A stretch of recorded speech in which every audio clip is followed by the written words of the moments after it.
ఎక్సెల్లా global study abroad summit 2024 జరగబోతోంది. ఫిబ్రవరి 11న ఉదయం 10 గంటల నుంచి సాయంత్రం 5 గంటల వరకు తాజ్ డెక్కన్, బంజారా హిల్స్, హైదరాబాద్ లో. నమస్తే సార్, కేఎస్ ప్రసాద్ గారు. నమస్తే అమ్మా. సార్, ఏపీసీ చీఫ్ షర్మిల గారు ఢిల్లీలో ఏపీ భవన్ దగ్గర స్పెషల్ స్టేటస్ ఆంధ్రప్రదేశ్కి సంబంధించి ఆవిడ ధర్నా చేస్తానని వెళ్ళారు సార్. కాకపోతే ఏపీ భవన్ దగ్గర అయితే కొంత ఉద్రిక్తత ఉంది ప్రస్తుతం. అయితే పర్మిషన్ తీసుకోలేదని అక్కడ కొంత గొడవ జరుగుతున్న పరిస్థితి. సో జాతీయ నేతలను కూడా కలిసి ఈ తన దీక్షకి మద్దతు కూడగడుతున్నారు. ఇవాళ 2 గంటల నుంచి 4 గంటల వరకు ఆవిడ దీక్ష చేస్తున్నారు. ఏదో ఒకటి సామెత ఉంటుందమ్మా, పల్లెను రోడ్లు పిల్లి తెల్ల కొరికాడని. ఇన్నాళ్ళు మరి ఈ కాంగ్రెస్ వాళ్ళందరూ ఆయన గుడ్డుగుర్రానికి ఫలితమవుతున్నారా? అలా రఘువీర్ రెడ్డి గారు ఒకసారి పోలీస్ కంప్లైంట్ ఇచ్చినంత మాత్రం తర్వాత ప్రత్యేక హోదా మీద వాళ్ళ కంటిన్యూస్ పోరాటాలు ఏమైనా ఉంటే అధ్యక్షులు మారిన తర్వాత కూడా ఈవిడ కాడెత్తుకుందని చెప్పుకోవచ్చు. ఏడా రఘువీరెడ్డి గారి తర్వాత శైలజరాజు, దురదరాజు, ఇప్పుడు ఈవిడ వచ్చింది. రాగానే ఉద్యమాల ఏం ఆంధ్రప్రదేశ్ రాజకీయాల మీద అవగాహన ఉండే చేస్తున్నారా, అవగాహన లేకుండా చేస్తున్నారా? తెలుగుదేశం ఆయన నుంచి మొదలెట్టారు, అన్ని యూటర్న్లు తిప్పి, గింగిరాలు తిప్పి, బొంగరాలు తిప్పి ఆ ప్రత్యేక హోదాని సడన్గా అచ్చని పచ్చపోసల్లో ధరం పోరాట దీక్షలని దేశం అంతా తీసుకొచ్చి ఇక్కడ మన రాష్ట్రం మీద 13 జిల్లాల ఎత్తి మీద పెట్టారు. తదనంతరం ప్రత్యేక హోదాకి విశ్వప్రయత్నం చేసి కూడా జగన్మోహన్ రెడ్డి ప్రభుత్వం వాళ్ళు ఏమీ కావట్లేదని ఆయన నిశ్చయించుకుని దీనికి సీదా ఇంగ్లీష్ అనే తేడా కరిక నికాలన అన్న ఫార్ములాని ఆయన అడాప్ట్ చేసుకుని ముందుకెళ్తుంటే ఇది కూడా మీరు డైజెస్ట్ చేసుకోలేకుండా ఏది పడితే అది ఏం చేస్తారు? అక్కడికి వెళ్ళి ఎవరిని కన్విన్స్ చేస్తారు? ఇక్కడ ఉన్న రీజనల్ పార్టీలు అనేది చేస్తున్న పనికి మీరు కూడా ఎప్పటి నుంచో అదే పనిలో ఉండి ప్రత్యేక హోదా మీద నిరంతరం ధర్మాలు చేస్తుంటే వాళ్ళు మీకు హక్కు కొంత అధికారం కోసం వెళ్ళారని ఈ 10 ఏళ్ళు గమ్మును కూర్చుని ఈ ప్రత్యేక హోదాకు సంబంధించిన అంశాలు ఏది బిల్లులో పెట్టకుండా డ్రాఫ్ట్ బిల్లులో ఇవాళ గాలికి వదిలేసి మా జీవితాలన్నీ పణంగా పెట్టి 10 సంవత్సరాల తర్వాత మీరు నిద్ర లేచారని మీకు ఇవాళ రాజశేఖర రెడ్డి గారు అమ్మాయి జ్ఞాపకం వచ్చింది కాబట్టి రాజశేఖర రెడ్డి గారు అమ్మాయిని తీసుకొచ్చి ఆనాటి రాజశేఖర రెడ్డి గారు ఆయనలో ఏవైతే చేసామో అవన్నీ చెప్దామని అపోహకల్పనలు కల్పిస్తుంటే ఆయన ప్రతిరూపం ఆల్రెడీ జగన్మోహన్ రెడ్డి గారు ప్రజా సంక్షేమానికి ఏం చేయాలో చేసుకుంటూ ముందుకెళ్తున్నారు. ఎందుకు ఈ ఉడతోపులు? 2 రోజులు మళ్ళీ ఇక్కడ ఇంట్లో పెళ్ళి ఉంది, ఆ అమ్మాయి అన్నీ మూసుకుని వచ్చి ఇక్కడ పని చేసుకుంటుంది కూర్చొని. దీనికి ఎందుకు ఏడావిడే? వీళ్ళు ఏం సాధిస్తారు? ఒక ఎంత నేషనల్ పార్టీ ఓ ధర్నాలకి అడిగి ఎక్కడ చేయాలి? ధర్నా చౌక్లోనే అడిగి వెళ్ళి చేయాలి. జంతర్ మంతర్ దగ్గర అట్ల దగ్గర ఏపీ భవన్కి ముందు రెసిడెన్స్ పర్మిషన్ తీసుకోకపోతే ఇదే జగన్మోహన్ రెడ్డి గారు నిరసన ఢిల్లీ ఏపీ భవన్లో చేస్తే ఓ రెసిడెంట్ డైరెక్టర్ సస్పెండ్ చేశారు తెలుగుదేశం ఆయనలో. ఏపీ భవన్ ఇన్ఛార్జ్ గమనించుకోమనండి ఎవరు ప్రభుత్వాలు ఎలా పనులు చేసేయో ఇవన్నీ తెలుసు అందరికీ. సార్, అయితే ఇప్పుడు ఆవిడతో పాటు వెళ్ళే కాంగ్రెస్ నేతలు కానీ ఇప్పుడు మీరు అన్నట్టుగా ఇన్ని సంవత్సరాలు ఏం చేశారు? ఇప్పుడు ఆవిడ వచ్చి పీసీసీ చీఫ్గా వచ్చిన తర్వాత వెళ్ళి అక్కడ ధర్నా చేస్తాం స్పెషల్ స్టేటస్ కోసం అని చెప్తుంటే పక్కన కూర్చొని ఎలా మద్దతు ఇస్తారు? శరద్ పవార్ లాంటి నేతలు కూడా మద్దతు ఇస్తున్నారు సార్. శరద్ పవార్ లాంటి వాళ్ళు వెనక నుంచి ఇచ్చుకుని వచ్చారు కదా మమతా బెనర్జీ. వీళ్ళందరూ మనకి 13 జిల్లాలు తెలుగుదేశం ఆయన ఇచ్చిన సపోర్ట్లే.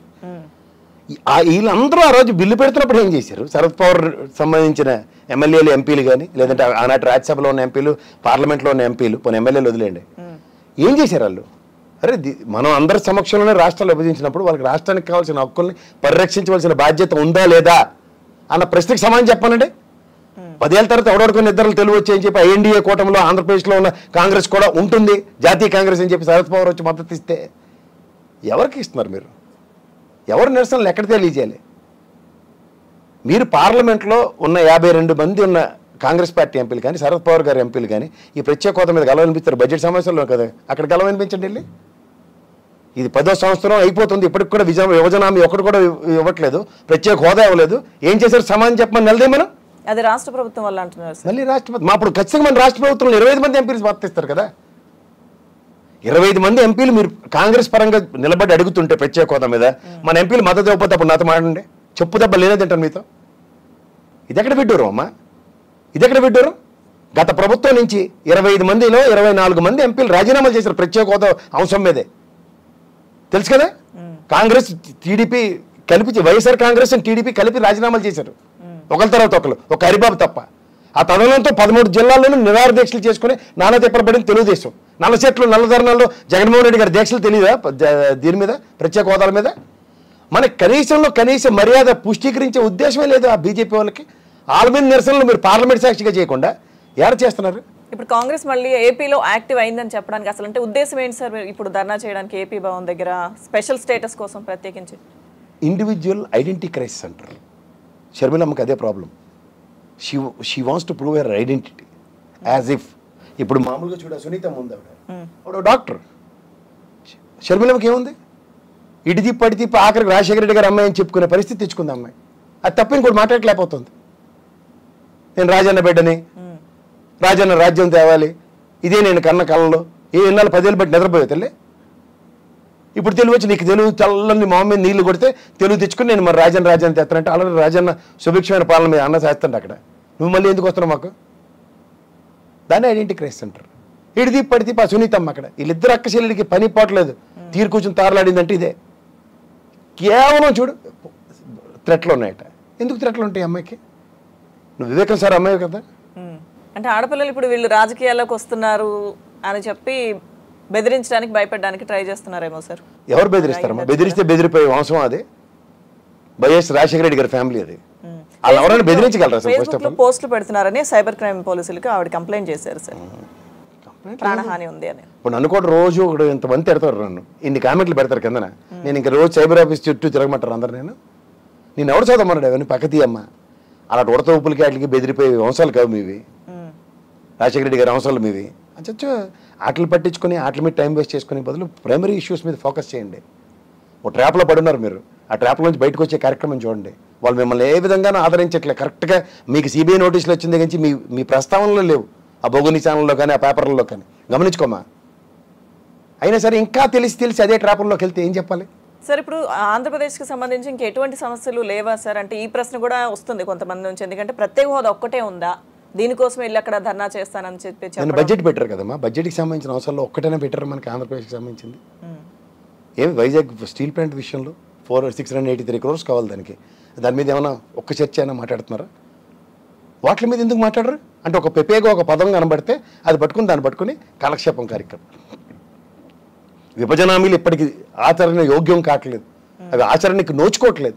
వాటి మీద ఎక్కడైనా చర్చలు మాటలు ఉన్నాయా? ఇప్పుడు మనకి తెలియకపోవచ్చు, కాంగ్రెస్ వాళ్ళకి తెలియదు. వాళ్ళందరూ తీసేసిన తహసీల్దారులే కదా వాళ్ళ చుట్టూ ఉన్న వాళ్ళు. ఆ పలం రాజు గారు, జేడీసీలు అందరూ అన్నట్టు మంత్రులే కదా. వీళ్ళకి ఏంటంటే కేవలం ఒక టైంపాస్ కార్యక్రమానికి తెరలేపుకున్నారమ్మా. ఉనికించి ఆడుకోవడం. ఎలక్షన్స్ ముందు అడవాడు కావాలి కదా. చర్మిలమ్మ గారు వచ్చేస్తూ సర్వేలు చెప్తున్నాయి ఇంకా 1.5%లో కూడా 1.5 కూడా లేదు, 1.05%లో ఉంది కాంగ్రెస్. చూసుకోమనండి. వాళ్ళని బీజేపీ 0.5 స్థిరంగా నోటాకు తగ్గట్టుగా నువ్వు నేను అన్నట్టు పోటీ పడుతున్నారు అక్కడ. సార్ ఇప్పుడు వీళ్ళిద్దరూ అంటే అక్కా చెల్లెలు ఇద్దరు రాజకీయాలకు వస్తారని వస్తున్న వార్తలు గతంలో మనం మాట్లాడుకున్నాం. ఇప్పుడు సౌభాగ్యమ్మ గారి పేరు తెర మీదకి వస్తుంది సార్ కొత్తగా. ఆవిడ నిలబెడతారు. నేను 2 విషయాలు చెప్పగలను. స్వతంత్ర అభ్యర్థిగా విజయమ్మ ఒకరు, సౌభాగ్యమ్మ గారు ఇద్దరికి విజ్ఞత ఉంది. ఓకే, వాళ్ళకి రాజశేఖర రెడ్డి గారి కుటుంబం పట్ల చాలా కన్సర్న్ ఉంది. వాళ్ళ ఫ్యామిలీలో వీళ్ళిద్దరు ఆడపిల్లలే కొంచెం తప్ప మిగిలిన వాళ్ళందరూ ఒక మాట మీద ఉండే మనుషులు. వాళ్ళకి తెలుసు వాళ్ళకి ఏం చేయాలో.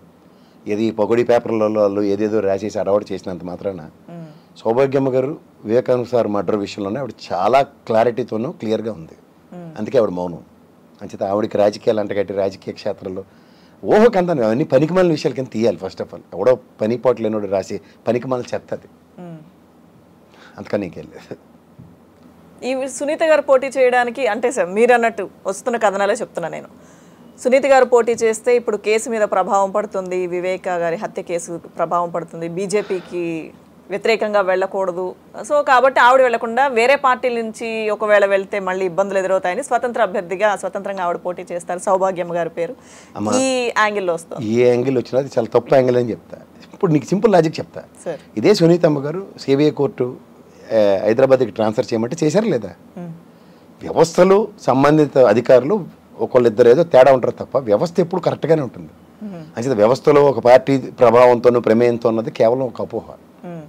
దాని పని తను చేస్తుంది, ఎవరి వల్ల కాదు. అట్లని నిజం నిలకడ మీద తెలిస్తే ఏమి ఇప్పుడు అంత కంప్లైంట్లు ఇచ్చి అంత చేసిన అమ్మాయికి ఆవిడకి ఎందుకు వచ్చింది ముప్పు? సిబిఐ నోటీసులు ఆవిడకే ఇచ్చారు కదా, భర్త బావకి ఆవిడకి ఇచ్చారు కదా ఎంక్వైరీకి. ఏమవుతాయి తర్వాత రాబోయే రోజుల్లో? కొన్ని మనం కాలం నిర్ణయిస్తుంది. పైపొచ్చే సమయం తీసుకుని ముప్పేట దాడి జరుగుతున్నప్పుడు ఒకసారి ఒక అవుట్కమ్ వచ్చేమంటే రాదు. వివేకానంద రెడ్డి గారి ఫ్యామిలీలోనే ఒకళ్ళు చేశారంటే వాళ్ళు ఆ సీరియల్లో ఒక కాసేపు అవినాష్ రెడ్డి గారి మీద, తర్వాత ఏమో సునీతమ్మ గారి భర్త మీద, తర్వాత ఇంకోలా అక్కడే చక్రం తిప్పుతున్నారు. ఇదొకటి గమనించండి మీరు. ఫ్యామిలీ అన్న పదానికి పర్యాయ పదాలు తీస్తున్నారు. అవినాష్ రెడ్డి గారి ఫ్యామిలీయా లేకపోతే సునీతమ్మ గారికి సంబంధించిన భర్త ఫ్యామిలీ అన్న కాన్సెప్ట్కి డ్రైవ్ అయ్యే పరిస్థితిని వాళ్ళు నెలకొల్పారు. వాళ్ళిద్దరిలో ఉన్నాడు ఎవడో ఒకడు. అది ప్రజలకు వాస్తవానికి దగ్గరగా ఏ ఉన్నాయో ఆ రూపంలో బయటకు వస్తుంది. దానికి మనం ఎందుకు ఇక్కడ గాబరాపడ్డాం? సంబంధిత వ్యవస్థలు దానికి సంబంధించిన ఆధారాలతో సైతం గౌరవ న్యాయస్థానాలకు సబ్మిట్ చేసిన తర్వాత అది ఇప్పుడు ఆ సబ్మిషన్ అయిన తర్వాతే కదా బూమెరంగై CBI active role is playing towards Sunitha and his husband and his brother in law. అది గమనించాలి కదా మనం. అంచేత మనం ఆపాదించి ఏది పడితే అది మాట్లాడడానికి అయితే నేనైతే సుముఖంగా ఉన్నాను. అయితే ముఖ్యంగా సౌభాగ్యమ్మ గారు, విజయమ్మ గారు వాళ్ళు ఆల్రెడీ మానసిక సంఘర్షణకు గురవుతున్నారు పిల్లల పట్ల. ఎంత కాదన్నా కొడుకు కూతురు కన్సర్న్ ఎవరికొండవు. ఈవెన్ వివేక సార్కి కూడా ఒకే ఒక అమ్మాయి, ఆయనకు కూడా వారసుడు జగన్మోహన్ రెడ్డి గారే కదా. సో ఇవన్నీ చూస్తుంటే మనం అనవసరంగా లేని విషయాలను చర్చిస్తూ వాటికి మనం జస్టిఫై చేసుకుంటూ కూర్చుంటున్నాం, కానీ వాస్తవానికి దగ్గరగా లేవు. ఇవాళ కాంగ్రెస్ పరంగా ఆవిడ వెళ్ళి ఒక ధర్నా చేసే కార్యక్రమానికి ఇంత కాంగ్రెస్ సీనియర్స్ ఎన్నాళ్ళు బట్టి చేస్తున్న పని ఏంటి? ఏం చేశారు? అది చేయలే కదా, పాయింట్ 1. రెండోది, ఈవిడ గురించి అక్కడ ధర్నాకి వెళ్తే ఏపీ భవన్లో వాటి ముందు పెర్మిషన్లు తీసుకోవాలన్న ప్రాథమిక అవగాహన కూడా లేకపోతే ఇది ఇంటి పక్కన టెంట్ వేసుకుని కూర్చుని ఆ వీధులు ఇక్కడ చూడండి తెలంగాణలో మనకు వీధులు బ్లాక్ చేసేసి ఇంటి కార్యక్రమాలు చేసుకుంటూ ఉంటారు. అలా పెట్టుకుందాం అనుకుంటున్నారు. అక్కడికి వెళ్ళి కుదురుతుంది అక్కడ యూనియన్ టెరిటరీస్లో అట్లీస్ట్ మన దేశ రాజధాని యూనియన్ టెరిటరీ ప్రాక్టికల్గా పాసిబిలిటీస్ ఉంటాయి. అట్లకి స్పెసిఫిక్ జంతర్ మంతర్ దగ్గర ధర్నాలు నిరసనలకి ఒక ప్లేస్ ఉంటుంది. అక్కడికి వెళ్ళి దానికి కూడా బోర్డంత లెబోరియస్ ప్రాసెస్ ఉంటుంది. Over night you cannot take a call against your whims and ఫ్యాన్సీస్కి అనుగుణంగా ఉండదు కదా. ఇవేవి పరిగణలోకి తీసుకోకుండా ఎలాగా? ఫైనల్లీ వీళ్ళిద్దరు షర్మిల గారు కానీ సునీత గారు కానీ ఇప్పుడు ఏవైతే రాజకీయ పరిణామాలు జరుగుతున్నాయో వీళ్ళిద్దరు చర్చించుకోవడం, రాజకీయాలకు వస్తారండం, కడప, పులివెందులు ఇవన్నీ మనం చూసాం కదా సార్. పులివెందుల్లో జగన్నే ఓడిస్తామని ఇవి ఇంకా చాలా మాట్లాడుతున్నారు. అసలు ఏ అజెండాతో వీళ్ళిద్దరు ఇప్పుడు జరుగుతున్న కార్యక్రమాలు చేస్తున్నారు? ఎవరన్నా ఉన్నారంటారా వెనక ఎవరు లేకుండా వీళ్ళకి ఎంత సొంత పెత్తనం నిలబెట్టే అంత సీన్ లేదు కదా. Somebody is provoking them. వాళ్ళకి ఇద్దరు, నేను గత విశ్లేషణకి కట్టుబడి ఉంటాను నేను ఎప్పుడు. వాళ్ళ భార్యలు ఇద్దరిని భర్తలు ప్రమేయంతో వీళ్ళ ఇష్టారాజ్యంగా రాజకీయాలు చేయడానికి తెరలేపుకుంటున్నారు. ఇప్పుడు ఉన్న వైసీపీని ఢీకొట్టడం సాధ్యమేనా? ఇప్పుడు వాళ్ళు వెనక నుంచి ఇప్పుడు విశ్వ ప్రయత్నాలు చేస్తున్న దగ్గర పెద్ద గీత చిన్న గీత ఫామ్స్లో నేను చాలాసార్లు చెప్తున్నాను. ఇవాళ ఓవర్ నైట్ ఏంటంటే వీళ్ళిద్దరితోనూ దమ్ము చాలట్లేదు. సో నెక్స్ట్ పుష్ ఏంటంటే షర్మిలమ్మ గారిని తీసుకొచ్చి ఏదైనా పుష్ చేద్దామని చూస్తారు ఎలక్షన్స్ని. అవుట్కమ్ ఇంకా అతి దగ్గరలో ఇంకా విశ్వరూపం బయటకు వచ్చేస్తుంది. ఈ ఫిబ్రవరి ఎండింగ్ కల్లా నోటిఫికేషన్, అదే మార్చి 1st, 2nd వీక్స్లో నోటిఫికేషన్ వస్తుంది. దానికన్నా ముందు ఈ ఓసర వీళ్ళు రంగులన్నీ బయటకు వచ్చేస్తాయి. ఈ కేసు విషయం కూడా ఏమైనా తేలే అవకాశాలు ఉంటుందా సార్ అప్పటికి? అది మన చేతిలో లేదమ్మా, చాలా ఎర్లీగా. I cannot come to conclusion, but it is all together ఒక దగ్గరికి ఎండ్కి వెళ్ళిపోతుంది. కొన్ని ద్వారాలు మూసిపోతాయి. ఆ ద్వారాలు మూసిపోయినప్పుడు అవుట్కమ్ ఉండదు.